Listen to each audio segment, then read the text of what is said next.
Welcome back to Toxic Waste of Time, the podcast where a couple of know-it-all smack talkers tell you what's toxic and what's not.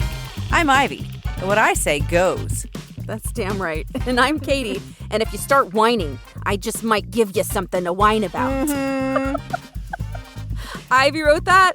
I think it's really funny. I don't know. I just liked it. I'm hilarious and adorable, like I always told my kids. Obviously. So today we are talking about a rather deep topic, one that I never even heard of until Katie brought it up.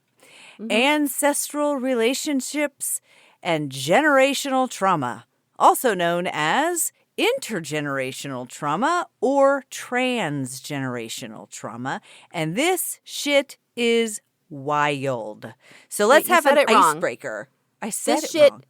Yeah, you had to go, this shit is wild. That's how you say it. This shit is wild. That's right. There we go. Thank you. Take 3. So let's have an icebreaker and pull up our big kid britches because this is gonna get deep.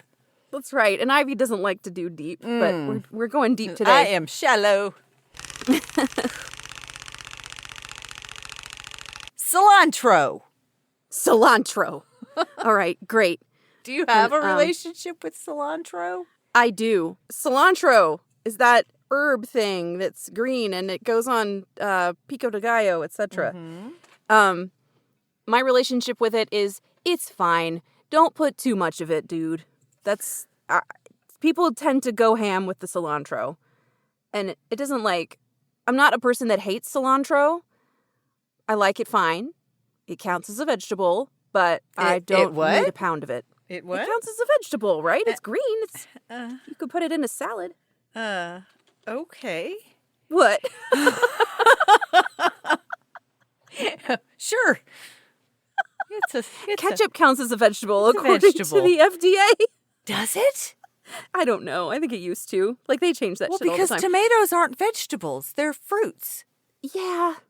But for nutritional purposes, school lunches used to include ketchup as a vegetable. Yeah, well, school lunches are garbage. Oh, duh. Nasty.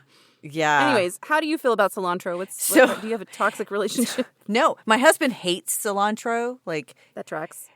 Hate is, he doesn't really notice it if it's just minor, but I don't use it to cook. He's not a fan of cilantro. Did you know that cilantro is coriander? Yes. Okay. It's the same thing. Yeah, I did not know that for many years, and I don't actually like coriander. Oh. But okay. When my son's girlfriend was pregnant, we all chose our grandparent names, and her dad was like, this is stupid. Why is everybody picking names? I think I'm just going to have her call me Cilantro.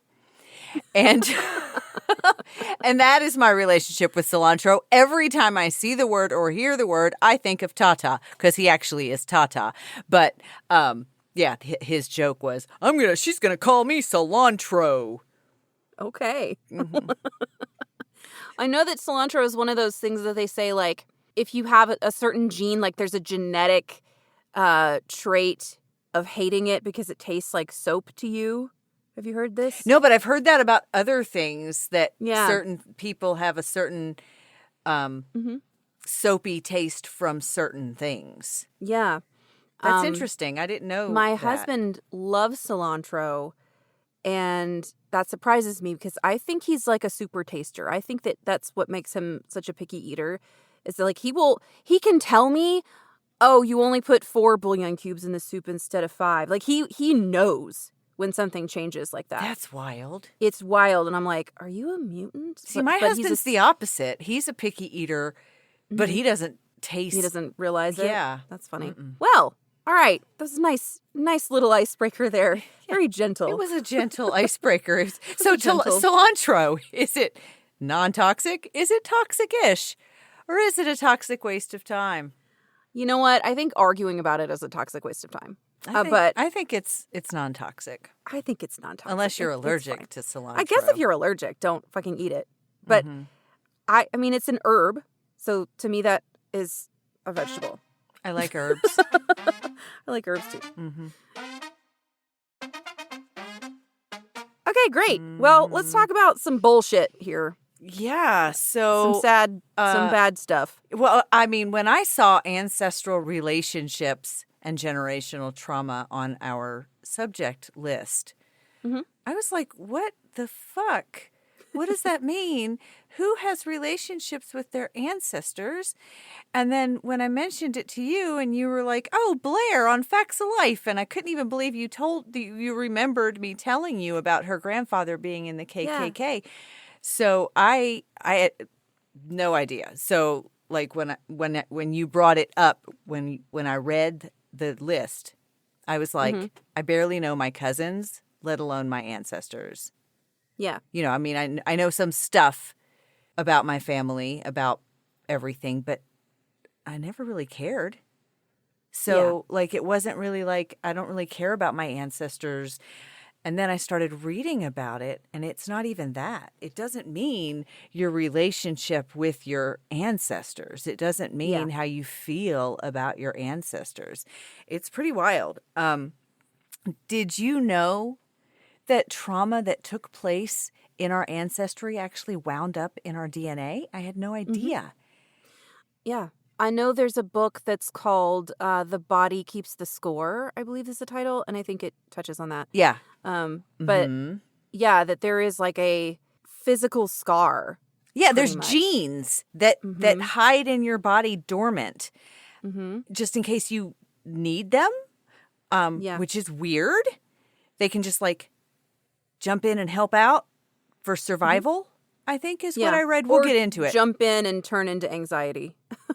Well, but that's what, if anxiety is what your body needs to survive, I guess. That's what everything I read said, survival. Everything I read was like these genes from trauma in your ancestors for at least 4 generations, maybe more.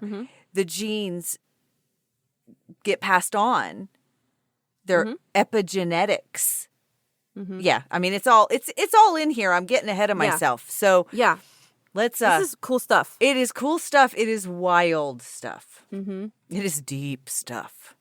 So explain to me the difference between living memory ancestors. Living memory ancestors versus deep ancestors was one of the first things I learned in my research. So your living memory ancestors are like your grandparents, your great-grandparents, the people that you or your parents can remember. And then deep ancestors are like, I went through my Ancestry.com today and found some people back to the 1800s and it's interesting to me that my nephew named his daughter the name of our great-great-grandparent, and he had no idea.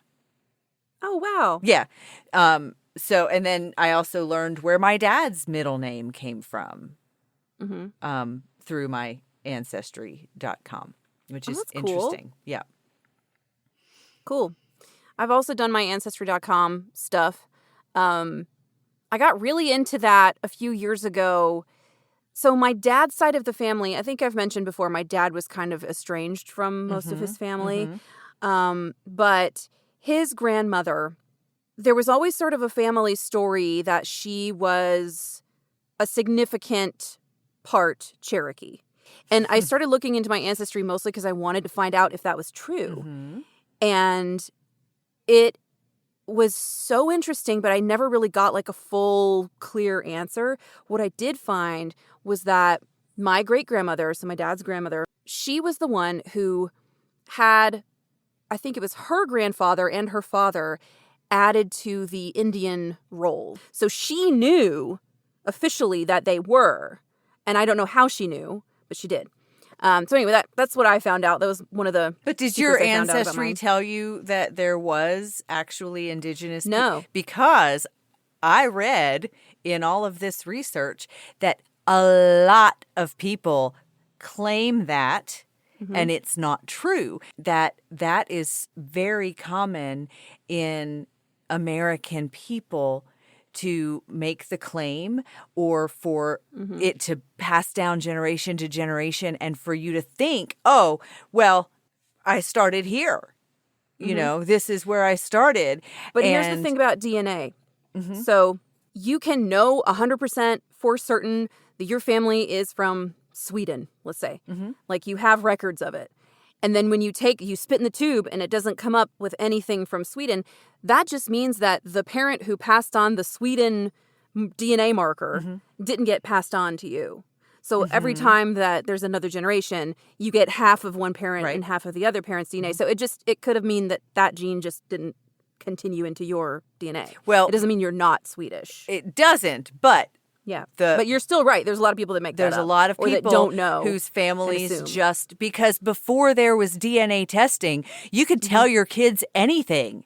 Oh, yeah. You could tell your kids that you could be, that, like I wrote somewhere in here, people lied about their ancestry. They made stories up because they didn't know that eventually we could find out. Yeah. Like, who could have foreseen just like, I mean, spitting in a tube? We did a whole thing, two-parter about religion, but it's the same as teaching religion, because you can make shit up because there wasn't the science in place to prove you wrong. Well, I'm going to talk about that actually a little bit later, so we're hold that thought. All right. So tell me about your next bullet point here. Oh, I loved this so much. So I watched a portion of a video that was actually titled very similarly to what you called this working document, Ancestral Relationships and Generational Trauma. Most of the articles called it Intergenerational Trauma. But I heard her say that Western societies all say, you know, ancestors are all human. Ancestors are all human. And they only focus on human ancestries. But ancestors are not just human. They can include land, animals, and nature. And so I went further with that, and I forgot to look pronunciation up for this doctor, Dr. Keolu Fox. He is sounds right to me. A Kanaka Maoli anthropologist and genomic researcher. And he said something that I found brilliant as someone who considers nature to be our mother. He said, I'm quoting him, he said, the land itself and the conditions of that land, like altitude and climate, impact our genome just as our human ancestors do. We are born on it, die on it, we come from it, and return to it. The land and the waters, oceans and rivers are part of us, relatives and ancestors, in a very real way. And I think that's so beautiful and perfect, because I feel that way every time I thank a tree for helping me, every time I thank a rock for being there where I need it to be, every time I thank the ocean for healing a sore on my foot, whatever. I feel very close to nature. Yeah. I love that too. That reminds me of that book I recommended to you, but I'm going to recommend it also to our listeners. It's called Braiding Sweetgrass. And I forgot to write that down too. Let me find the author's name. So Braiding Sweetgrass by Robin Wall Kimmerer. She is an indigenous botanist. So she has a spiritual and a scientific perspective on this kind of thing. And I think you'll find it really interesting. Listeners, and specifically the audiobook is lovely. So just putting that out there. Okay. So honoring our ancestors involves being thoughtful of future generations and the impact of our actions on them, becoming good ancestors ourselves. I love that too. So thinking about taking care of the land that is so important to us and our planet, and preserving the structures so that our progeny, or the future generations, whether they're related to us or not, can have a strong enough foundation to continue. Yeah, becoming good ancestors. To me, it's if I had known about this epigenetics stuff sooner than this week, I might have maybe done things differently with my own children. I took the ACEs test and scored a 0, which I took it 14 times going. but none of the questions are, did your mom yell at your dad a lot? So Yeah. so that was none of the questions. And I've always felt like I didn't have any childhood trauma, like not real trauma. I had religious trauma, which they haven't added to the ACEs quiz yet. I mean, I feel like they should. I feel like they should too. Yeah. But based on this test, I had a perfect childhood and have none of the traumatic stuff. But my mother had a really shit childhood. My mother had a very abusive father, both to his wife in front of the children and to the children. My mother doesn't remember owning a toothbrush. So, like, wow. like, yeah, but she always says, well, it was a different time. Maybe we had one. I don't remember. It wasn't that different. I know, right? Anyway, so, and my husband had a treacherous childhood. And so combine what my mother went through, okay, so that's in me, with what my husband went through, okay, so that could have been passed on to my children, right? Would I have chosen to not marry my husband over epigenetics? Probably not. But damn. Yeah. And thank goodness that we didn't have the kind of violence in our house. Yeah, just For a lot of our dark kids. stuff on that list. Yeah. Right. Yeah. Yeah. I took the test just yesterday as well, just to like re-up my brain about it. But I remember that they had us take this test when I was a teacher because when COVID happened, the counselors, we started training ourselves as a trauma-informed school. And one of the things was to take this ACEs test because they said after COVID happened, we all have trauma. There's nothing in that test that leans toward a pandemic. Nothing at all, but I mean, I guess they need to update it, like you said. Like, I think there's Yeah. other types of trauma that really absolutely count. Like, I don't know, were you ever in a serious car accident as a kid? Like, that is definitely trauma that will continue and it will affect you and it will be passed on in some way. I feel like that test focuses on how your parents treated you. Yeah, I think it's really narrow in that respect. Yeah, it's all about how human interaction within households. Yeah. And so a lot of the questions also were in your household. Well, a lot of people go to their grandparents' house and get abused, or to aunts and uncles or friends. Yeah. So there's all those things can happen outside of the family. There's still trauma outside of the household. I think that test is out of date. I agree, but I'm not a counselor. But we are very pro-counselor on this podcast for what it's worth. So yeah, I took the test recently. My score was like a 2 out of 10. So I feel like I'm okay. But I did say the test did say I would have an increased risk of anxiety, and fucking tell me about it. Like, I don't think there's anybody in my generation that doesn't have anxiety. You know, I feel like I was dating somebody one time and he was like, oh, I just need to be with someone who doesn't have anxiety like that. And I'm like, well, you're going to have to date someone older. I mean, because most people all of us. experience anxiety. Yeah. It's not necessarily a constant, but right. Well, mine is like, it's a chronic, it's a general. Yeah. Like that's what I'm saying. There There are people who do have anxiety, and then there are people who have experienced anxiety. It's kind of like narcissism. We're not all narcissists, but we all have experienced narcissistic behaviors or feelings. Yeah, absolutely. Absolutely. And depression is the same. Depression, you might get depression from your passed down to you, or you may get depression but also we've all been quote unquote depressed. It doesn't mean it doesn't mean that we need medication for depression. Right. Yeah, there's a difference between like having depression and having like a clinical chronic depression, you know. Yeah. So you said this point already, I think, but research suggests that generational trauma can be passed down as far as 4 generations from the first trauma experience. And that was crazy to me. Well, one article said as many as 4 generations, and then one I thought said at least 4 generations. So, like, maybe they don't actually know how far it's been passed down. I think it's probably hard to measure that. Yeah, we can't go back and dig people up and find out what levels. Yeah. Well, here's the thing that prompted me to like want to do this episode and talk about this with you. So this is what I was kind of talking about with my mom's side of the family.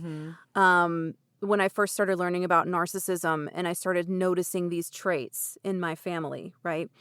The narcissistic family trait has been passed down for several generations on my mom's side. I feel like she has a lot of those traits. I'm not diagnosing anybody, but I see the traits. That's all I'm saying. And I know her brother and her dad also have a lot of those traits.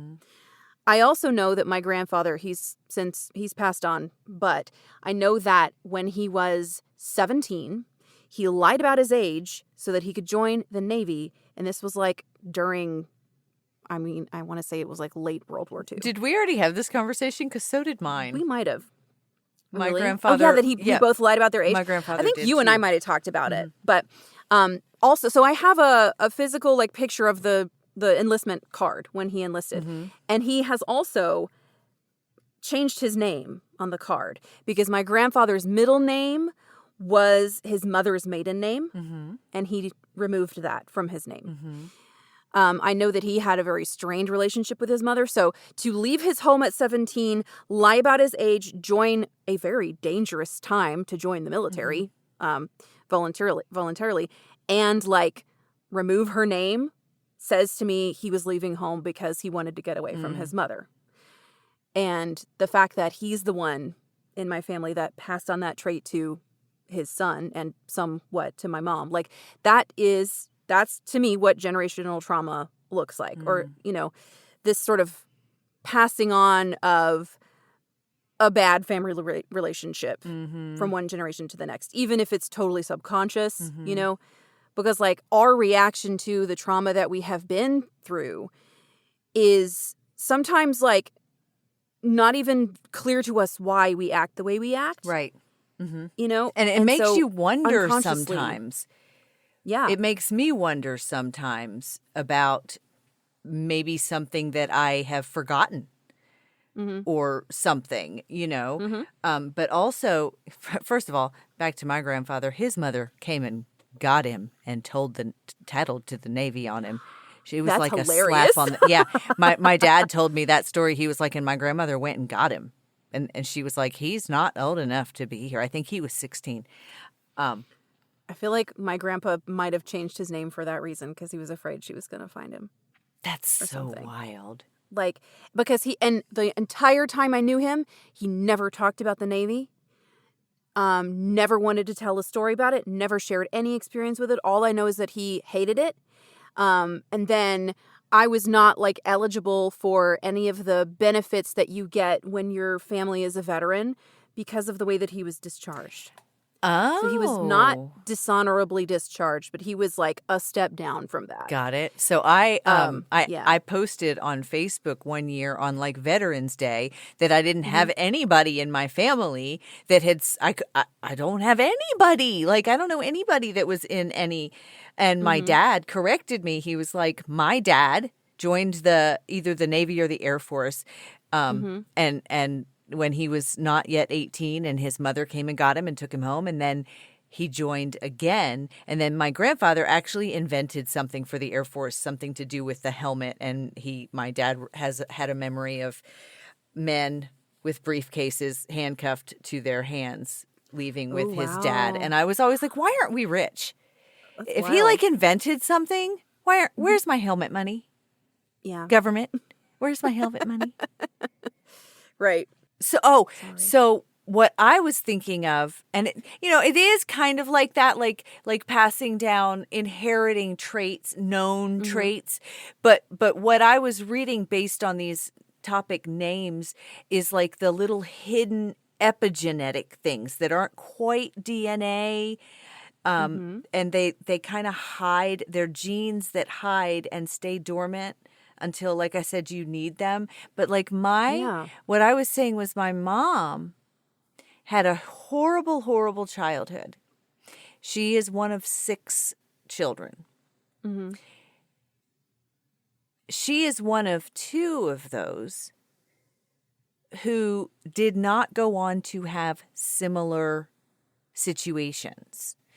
So because when they say that when you are abused, especially as a woman, and your kids grow up seeing that, they accept it as normal. Yes. And particularly girls who see their mothers being abused somehow are attracted to or magnetically to abusers. Now, I don't know anything about boys. But I know that my cousins, my oldest aunt, my mother's oldest sister, she had a good marriage, as far as I know. My mother married my father, and he was having none of that, although I do think that she was trying to get him to hit her many, many times. Really? I think, well, yeah, because she thought that was what was normal, right? And I think, I've always thought that's why she yelled at him so much, because she told me that her siblings used to say to my grandmother, Mom, stop yelling at him. He's going to hit you. And so and my dad was having none of that. My dad was like, no, we're normal. But I was talking to my husband last night about all of this. And I foolishly asked him about his childhood. And when I say foolishly, it's just, it gets him kind of riled up when he starts talking about it. And then he can't really stop talking about it. So, but I asked him a couple of questions based on what we've been researching. And he was abused. And I find it interesting when kids, particularly in my generation, and I heard Mike say this once too, they use the word beat. I got beat. I got spanked. I would never in my life say I got beat. And so, there's a big difference. Well, in my I mind. asked the difference last night, and I found out the difference, and it's not pleasant. So, but like all of my aunts and uncles, regardless of like financial status or anything like that, they all did well. But they were all in fucked up relationships, not necessarily physically abusive, but none of them had. My mother got lucky is what happened. So here's the thing I've learned about that. So I narrated an audiobook for an author called Sabrina Alexis Bendori. She's brilliant and fabulous. The book is called Detached: How to Let Go, Heal, and Become Irresistible. And it focuses a lot on romantic relationships, but also the way that we have these patterns ingrained in our brains. Like when you observe a toxic relationship between your mother and father, and that feels normal to you, you are sort of subconsciously drawn to that same type of relationship because that's what's comfortable to you. That's the pattern that your brain has built to like base things off of. And so that's the epigenetics. It's hiding. It gets in you, and then when you have babies, it's in them. It passes on to them. It's crazy. It's crazy, but it's also kind of a relief to know that like what it is. Because when I read that book, I was already married and I had found my person when I narrated that book. But if I had read that in my 20s, total game changer. Right. That's what I said a little earlier. If I had known this. So my next point here, epigenetics refers to how your behaviors and environment can cause changes that affect the way your genes work. Unlike genetic changes like mutations, epigenetic changes are reversible and do not change the sequence of DNA bases, but they can change how your body reads a DNA sequence. What? That's nuts. Okay, hang on. I got to look this up. Okay. The study of how behaviors and environment cause reversible changes that affect gene expression without changing the DNA sequence. It acts as a switch, turning genes on or off, which key mechanisms, including DNA methylation and histone modification.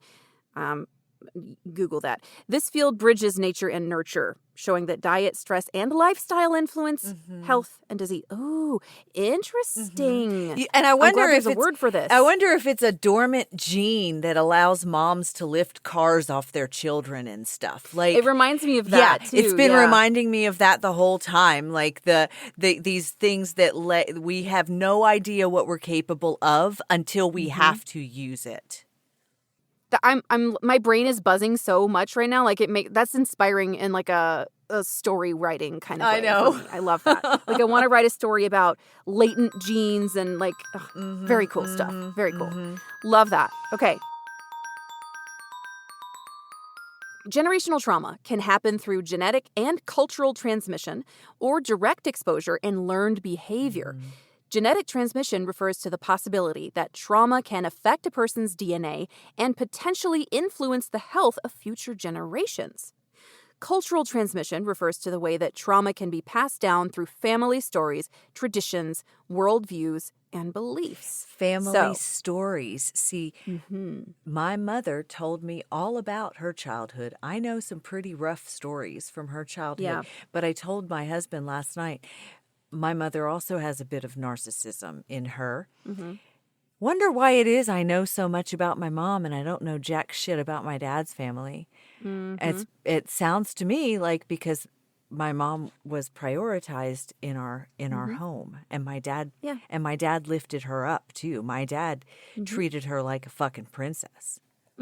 Yeah, I relate to that very much. I feel like whatever traits my mother has, my dad sort of enabled them. Yeah. Oh, 100% my dad enabled my mom. Without realizing it, you know. It was but fear. He also, I think my dad was afraid. I mean, my mom can be pretty scary when she gets to screaming. And, you know, she's very intimidating. But, like, he may have not even done it on purpose, but he also did something on purpose that he told me about, which was gray rocking, where he would just like, no response, no, you know, just good for him. Yep. All right. And he just kind of figured out that was the way to survive one of her meltdowns. But he never explained it to me in a way that was helpful because like, the term I had to learn that from there. a book. Yeah. You know, so I was asking about family stories that have been passed down. You don't have to tell me any of them, but I just know that you've heard some stuff. Yeah, but like I said, just mainly from my mom's side, I really wish that I had more from my dad's side now. Yeah. And things do come up, like I just told you about, he told me about his dad running away to the Navy and stuff like that. So, I mean, he did tell me some things, but I think his family was more quote unquote normal than my mom's family. My mom used to complain about, how my grandmother would do everything for my grandfather, and he stopped working because he was lazy. And she's talking about my dad's parents, and he would just tell her to make him a sandwich, and she would make him a sandwich. And my mom said all these things with such like hatred about it. Like you know, and I'm like, dude, doesn't the Bible say you should be making my dad a sandwich? Like, why didn't you make my dad a sandwich? You know what I mean? Like, I don't really understand how you're knocking that when you think, you know, oh, traditional marriage, get married, have babies, take care of your kids, stay home, your husband should work. That's what they did. He retired. Maybe they did have a bunch of money. They just didn't give any to us because he invented whatever he invented for the fucking Air Force. But they stayed married. My dad has no abuse stories that I ever heard one time.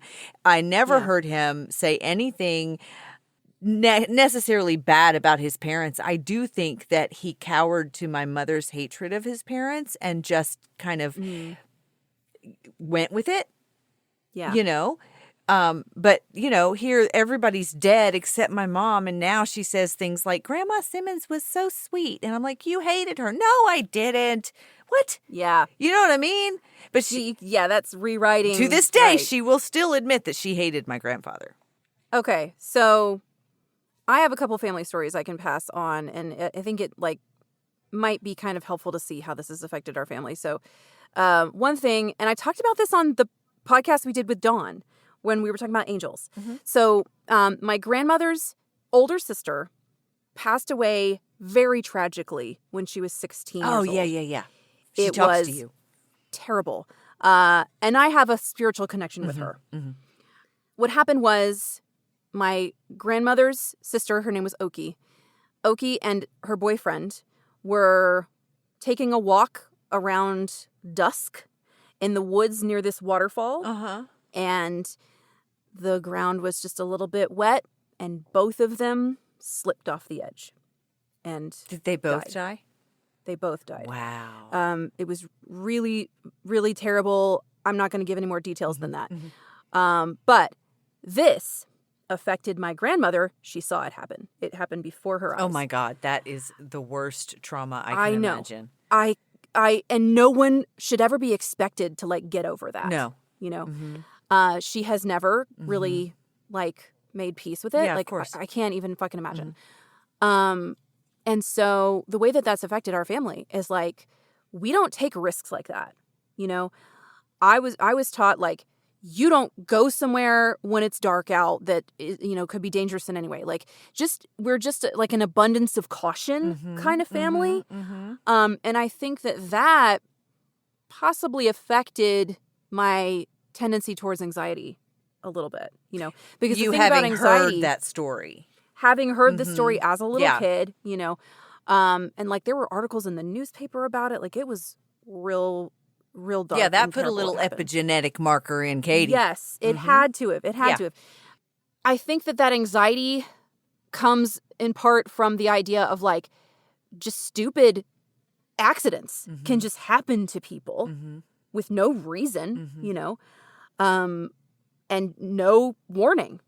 And so just knowing that definitely affects my anxiety, you know. And like I said in that episode, I feel like my connection with her as one of my, I guess, ancestors, right? Yeah, she's an ancestor. I feel like that the voice of her in my head is like, don't be a dumb bitch. Just don't, we're not climbing a mountain in heels. What the fuck are you thinking? You know, that kind of stuff. Like if I'm in a situation where there's like a higher chance of slipping and dying, she's going to say something to me about it, you know? So you did say you have looked at your Ancestry.com. Yeah, and you know, I think I might have mentioned this before in the podcast that when I did Ancestry.com, my dad had a fit. Really? A fit. And Why? well, I don't know, but so my dad had this fit and I did the ancestry and it comes back and there's nothing linking me to my dad in the thing. Now I look like my dad. Okay. There's no chance that I'm not my dad's child, but he had that fit, right? And I happen to know someone whose hobby is genealogy. And so I hit her up and I was like, hey, I see all these people on my Ancestry.com that are linked to my mother, right? I see Lithuania. Okay, that's my mother. I see Ireland. Okay, that's my mother. There's not very much Germany on here. My dad's German. Like, what's happening? So I sent her my password. I sent her all of my information. And she's sending me emails going, is this your grandfather? And I'm like, how the fuck did you know that? Like, I did not tell you anything yet, right? So he is my dad, and it is there. That's not why he went nuts. He went nuts probably because he thought the government was going to use my Oh, DNA yeah, they're going to clone you based on your spit. Yeah, Okay. something like that. That's just what we fucking need is like 26,000 IVs running around. Hey, the God world help would be a us. better place. But yeah, so that happened. And I was just looking at that today. I told you earlier I was looking at the names on my grandfather's or my dad's side of how far back it could go. And one of my biggest questions, how do you find out if your ancestors were shitty people? Yes. Great question. Yeah, like I don't. There are ways. Like most of my ancestors are early Pennsylvania settlers.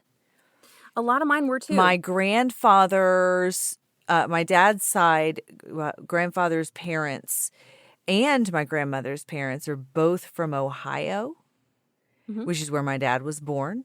So it seems like people just moved somewhere and stayed the fuck there. Like Pretty much. how no fun was that? But yeah, that's all I know from Ancestry, and I almost paid money today to find out more. Don't do it. But I'm not gonna. Listeners, don't do it. No, Nuh-uh. no, I don't. So Ancestry.com lures you in with that like free service thing or whatever, and then they charge you like $30 a month or some shit to continue. Yeah, and no, it's like absurd, my friend who and then you can't get out of it. It's all shady. my friend who did it, she has the paid because she does it like for fun, like all the things. Yeah, I mean, if you want to. I guess. And so she sent me what I need, and I still have access to that stuff. Yeah. You know, and I can. If you want a free alternative, there is FamilySearch.org. Now, this is what I was going to say earlier about like religious beliefs and stuff that you were talking about. So, FamilySearch.org is run by the Mormon Church because I don't know if you knew this, but in their doctrine, they believe that you can pray for someone after they have passed away and get them into heaven that way. And so they very carefully research ancestry so that they can accurately pray for the right person. It's very detailed. It's accurate. They have I was able to, on FamilySearch.org, I was able to trace my father's ancestry all the way back to the Vikings. Wow. Because of the detail so your that they've put family into this. were pieces of shit. Vikings. The Come Vikings on. were. Vikings. So yeah. I bet they were hot, though. Oh, God, so hot. So when someone experiences trauma, their DNA responds by activating genes to help them survive the stressful time. Genes that prime us for things like fight, flight, freeze, or fawn response will activate to help us be ready for future dangerous situations. We then pass these genes on to our offspring in order to prepare them for possible traumatic events. And this is maybe to me why I freeze when my anxiety takes over, you know. Okay, also, so parents' positive childhood experiences are also transmitted across generations. Let's make sure to mention the positive for sure. Yeah. I can see that too. We all have these like biases, some conscious and some unconscious, and kids pick up on that so fast, right? So it makes me think about like if the father is a big soccer fan and played soccer in college, then there's a greater chance that that kid's going to want to play soccer because they hear their dad talk about it. They see how much fun he had. He has good memories of it, and that sort of imprints on them, you know. Also, I think athletic parents kind of push their and there's a sport genetic on thing their about kids. athletics. Yeah. Well, I mean, Totally. my husband's a skater. My oldest is a skater. Yeah. So it's Neither of my parents were athletic. I fucking suck at sports. well, neither of my parents were athletic. They hiked some, but my dad was very uncoordinated, and my mom, you know, that wasn't very girly, right? Yeah. You can't get dirty. I don't want to play any sports, but my little get brother, fucking pro athlete. So Yeah.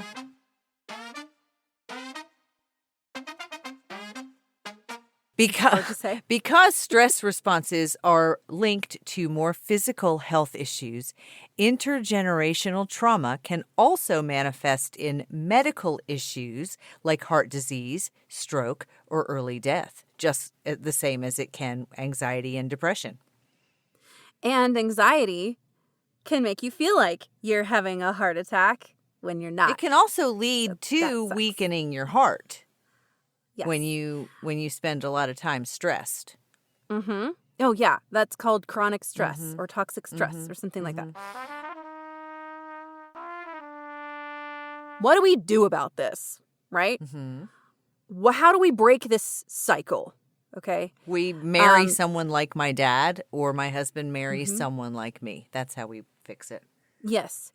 I think that it has to be a conscious identification of a pattern of behaviors that we do not want to repeat and making an effort to prevent those things in some way, right? But like I was saying early in my romantic relationships, I was attracted to some very toxic men who treated me kind of the way that I was used to being treated by some of my toxic family members, you know? And that was that pattern continuing. And it took me a while to break out of that pattern, you know, until I was finally like, you know what? I'm looking for this, this, and this in a partner, and I'm not going to accept less than that, which led to 15 years of dating, which I talked about too much already. But you see what I mean? So, like, you have to make a conscious effort. Well, I have spent my entire life making a conscious effort to not be like my mother. Yeah. But then I went and married someone that was like my mother, not with the he's not narcissistic and he doesn't scream at me, but like other traits that she has that are just basically annoying. I always make the joke, you're supposed to marry someone that's like your dad. Like everybody says you're going to marry somebody like your dad, and I wound up with my mom. Yeah. I feel fortunate that my spouse had some good things in common with my dad. And I feel fortunate that he did not have everything in common with my dad. Exactly. I feel fortunate that my husband has only a few of my mother's traits, or else I wouldn't have been able to. So some people know that they have a history of alcohol abuse in their family, and they choose to live sober. Some people have narcissism in their family, and they choose to start a podcast. Absolutely. But for real, yes, I did. Yeah. It was Ivy's idea. Yeah. It was Ivy's idea. We both have narcissism in our family. And I was like, ooh, a chance for attention? Sign me up. Let's go talk to strangers on the internet. Right? We just support you through it. That's our main function. We have lots of great advice, Katie. Come on. We like to learn things, but again, we're not counselors. But for real, we do have to be honest about these toxic behaviors that we're passing on or that could be passed on through us. You know, we have to have open discussions about our experiences. But how does one do that? Yeah. Right? When your mom gaslights you into thinking none of that shit ever happened. Or when your brother keeps all his feelings locked in a vault, you know? Well, you got to go to therapy, babe. They do say that talking through things with a professional in a therapy environment can be immensely helpful. And that just means like telling someone who's not in your family or your friends this thing that happened to you, right? Even if all you do is talk about it with someone else, I think that helped. For me, I ended up having to reparent myself. And that meant speaking to my inner child the way that I wish that I was spoken to as a kid. So I think about, if one of my students was in this situation, how would I calm them down, you know? And our trauma responses can show up in ways that we don't necessarily connect to the trauma, right? So I was telling this to one of my friends today that, like, my constant need to feel productive, to where I will deny myself rest that I need and instead, like, power through and keep working, that comes from my mom constantly being on my ass about, you got to go clean this, you got to go do this, where's your homework, where's your something. Like, she would never just leave me alone and let me rest, you know, especially once I reached a certain age. She did the same thing to my dad. Stuff like me really beating myself up over very simple, like, anybody could make it kind of mistakes. Like, I forgot to turn on the crock pot when I was making soup. And so the chicken just sat there all day and we had to throw away the pot. And while that's something that made me feel stupid and I'm not going to let it happen again if I can help it, it isn't something that I should have been, like, berating myself for hours and hours and not able to let it go. And that, I believe, is a trauma response to the way that my mom would have treated me if I had made a mistake like that in her house on her watch. She would have, like, harangued me for hours, days. She would have held on to that and used it as ammunition in a fight later on to prove, you know, as evidence that, oh, I am incompetent or I am whatever she's trying to prove that I am. And so I internalized those small mistakes so much as a trauma response to that. You know, I wonder, is what I think. I have packing anxiety. And when I was a kid, my parents took us to Heritage USA, which was Jim and Tammy Faye Baker's campground from the 700 Club. And we stayed in the campground in our green pop-up camper. And I forgot my nightgown. And my mom had a fit. She had a fit in the camper yelling at me for forgetting my nightgown. And I'll never forget my dad took me to the gift shop and bought me a nightgown with a big lion on it. I remember that nightgown. I had it for years after that. Mm-hmm. I wonder if that's where my packing anxiety comes from. Could be. And years ago. Because you're afraid of the consequence of forgetting something. And years ago, in my own head, I came up with, if I forgot it, I'll buy it. Maybe I didn't come up with that. Maybe my dad taking me and buying me a nightgown taught me that if I forget something, I can buy it. You can just solve the problem another way. Without yelling at your daughter. Mm-hmm. Yeah, absolutely. Mm-hmm. So this is pretty much just a process of like relearning positive behaviors and being kind to yourself. This is what reparenting is. Being kind to yourself when you make a mistake or you do something bad or you're emotionally dysregulated, right? Like how would you hope that someone would speak to your inner child when they are upset, And for me, since I don't have children, I'm not a mother, I think about my students and, I think maybe that's a good comparison for me because there is a little bit of distance there. Like I always kept it professional with my students, I didn't get too personal with them, but I was still able to be like, look, this is okay. Like you are going to make mistakes. You have to be able to just learn to pivot from it and it's going to be okay. So those things, like if I can say that to a kid, why can't I say that to myself? Right. Take your own advice.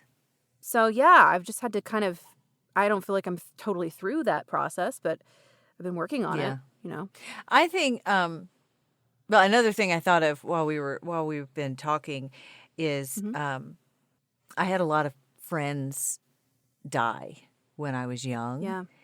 And that, I think, is what my anxiety as far as like my kids being out of my sight. Yeah. And now they're grown adults. They're well beyond the age of most of my dead friends were when they died. And so I've calmed down a lot. But I had a friend struck by lightning. I had a friend fall off a cliff. I had a friend get shot accidentally by his stepbrother. Imagine being that stepbrother. Talk about some generational trauma. So just all kinds of weird freak accidents. And of course there was some normal accidents too, like car wrecks and then stuff like that. But I saw when I was a little kid, one of my friends' baby sibling died of SIDS. So I was constantly checking to make sure my kids were breathing when they were young. I think these are all part of this epigenetics thing that is so fascinating. Generational trauma. Is it non-toxic, toxic-ish, or a toxic waste of time? Well, I don't think it's a waste of time because it helps. In the end, can help. In the end, these genes are there to listen. No one should cause their children, grandchildren, friends of their children. No one should cause anyone trauma, but that's not going to go away. It's never going to go away. There are always going to be shitty people or broken people who do shitty, broken people things. And so knowing that my body and my children's bodies and my grandchildren's bodies have the capability of storing genes to protect themselves or to give them the tools necessary to continue with their lives, I think that's non-toxic. I think that's an interesting way to think about it. Yeah, I think it's it's a necessary evil that we have something in us that's going to protect us if something happens to us that happened to someone in our past. You want to learn a new word? Okay. Yeah. It's time for the vocab word of the week. Do. How does one heal from generational trauma? Sedulously. What? Sedulously. Sedulous. It looks like seriously, but it's sedulously. Yes. Sedulous is an adjective. It means involving or accomplished with careful perseverance. Or diligent in application or pursuit, as in a sedulous student or sedulous craftsmanship. So, with careful perseverance is how you heal from this. Absolutely. have to keep going. And by, we said this earlier, but I'm going to just reiterate, when you have kids, don't be dicks to them. Don't be dicks. Like, full stop. Yeah, just don't be a dick. That's be a how that's how we stop generational TM. trauma. Just approach things like a sane, kind, loving individual. What would Mr. Rogers do? That's what I want you to take away. I want you to take away, when I am dealing with other humans and with the earth that houses me, am I treating these to-be ancestors how they deserve to be treated? How you would like to be treated? And if you were a child, how would you like to be responded to if you were upset? It's just how you approach it. Like, if you raise your voice, are you saying, "You stupid little fuck," or are you saying, "Get off the fucking roof"? So if you fall off the roof, you got to get your own ass to the hospital. We always said, if you get hurt doing something stupid, you got to carry yourself to the hospital. There's no reason to punch a child. There's no reason to punch your spouse. There are ways that you can avoid passing this shit on. Yeah. And there are also, like we talked about, there's traumas that don't come from like abuse and whatever, like things just happen to people, right? And those maybe have to be tackled in a different way. But like, the best that we can do is just stay diligent, stay aware, identify these things when we learn about them, and try to apply those things the best we can to just get a little better one generation to the next. And be careful with the stories that you share with your children at inappropriate ages. Yeah. We just got to do the best we can. We do have to do the best we can.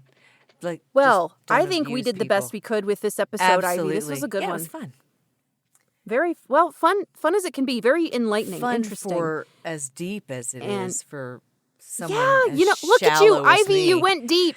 I'm so proud. I'm so proud. Ivy diving into the deep end with an oxygen tank and just going for it. I'm proud of you. It's all this learning.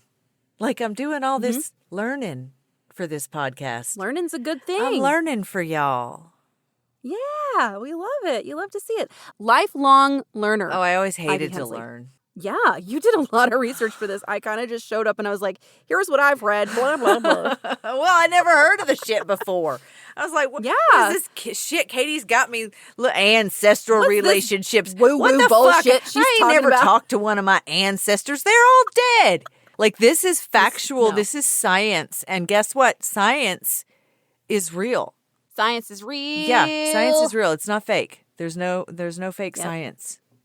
Also, Ivy and I are real. We are real human beings. We are. That are not AI robots. Absolutely not. And we love contact with other real humans that are not AI robots. Katie, why don't you tell them how they can contact us? Thank you for reading my mind about that segue. So, if they would like to contact us, the listeners can email us. That's our preferred form of communication, probably. Contact@toxicwasteoftime.com is our email address. You can also find us on Facebook, Instagram, and Reddit at Toxic Waste of Time. And have a fun old time. And maybe if you have decided, maybe you could give us a review. We have a lot of listeners on Apple Podcasts. Yeah. If you're listening on Apple Podcasts, we don't have a lot of interaction there. So if you would please give us a rating and a review from Apple Podcasts, we would love that. You can give us a review and a rating anywhere you want to, but for whatever reason, Apple Podcasts is popping for us. So that's what we need to keep the momentum going there. So we'll be back next week with our friend Mikey D. Mikey D is coming back, you guys. You might remember him so much. from which episode was it? Do you remember, Katie? It's season 1, episode 15.